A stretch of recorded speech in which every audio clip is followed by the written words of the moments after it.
السلام علیکم ورحمۃ اللہ وبرکاتہ۔ بسم اللہ الرحمن الرحیم، الحمد للہ رب العالمین، والصلاۃ والسلام علی رسولہ الکریم ومن تبعہم بإحسان الی یوم الدین وعلی آلہ وصحبہ اجمعین، اما بعد۔ قال اللہ تبارک و تعالی فی کلامہ المجید والفرقان الحمید، ان ھذا القرآن یہدی للتی ہی اقوم۔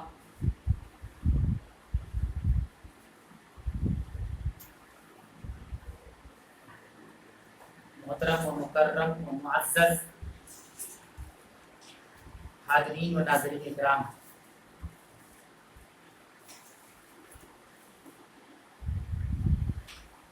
اللہ تعالیٰ کے فضل و کرم سے اور اس کی توفیق سے اللہ تعالیٰ نے ہم تمام لوگوں کو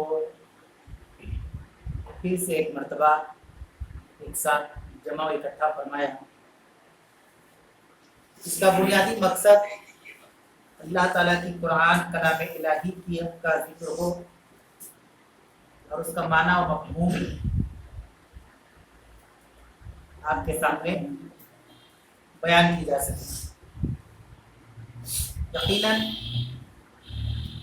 ہدایت اور ضلالت اللہ کے ہاتھوں میں ہے، جسے چاہتا ہے ہدایت دیتا ہے اور جسے چاہتا ہے گمراہ کر دیتا ہے۔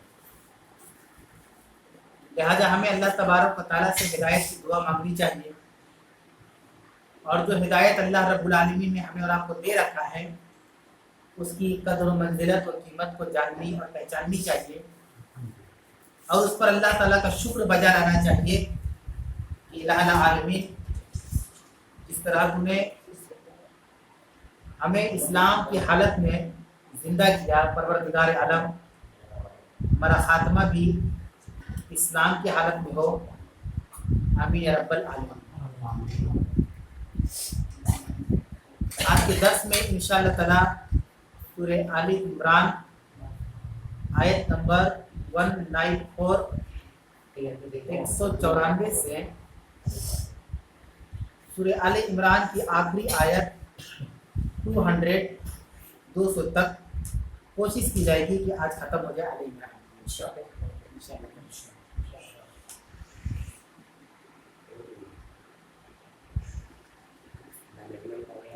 گزشتہ ہفتے درس میں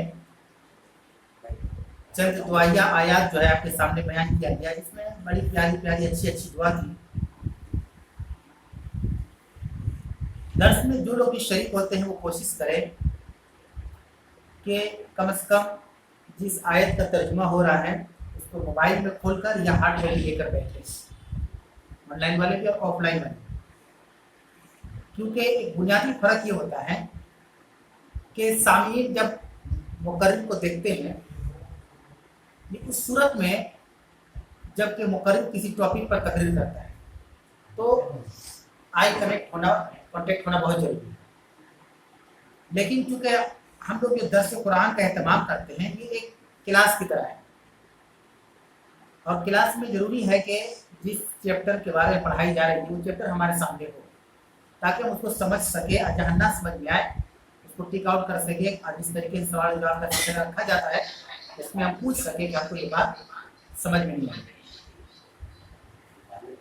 سورہ آل عمران اللہ رب العالمین نے آیت نمبر 164 میں 194 میں بیان کیا، ربنا وآتنا ما وعدتنا علی رسولک، اے ہمارے رب، اے ہمارے پروردگار، تو ہمیں وہ چیز عطا فرما جس کا وعدہ تو نے اپنے رسولوں سے کیا۔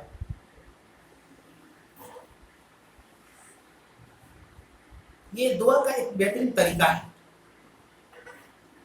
عام طور پر کیا ہوتا ہے کہ دعا کے تعلق سے بھی ہمیں اس کے آداب نہیں پتہ ہوتے، ہے نا۔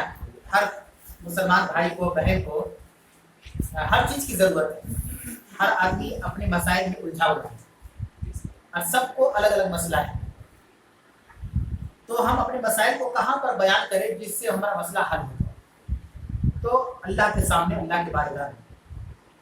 لیکن ایک طریقہ ہوتا ہے کہ اللہ کی بارگاہ مسئلے کو رکھے تو رکھنے کا بھی ایک طریقہ ہوتا ہے۔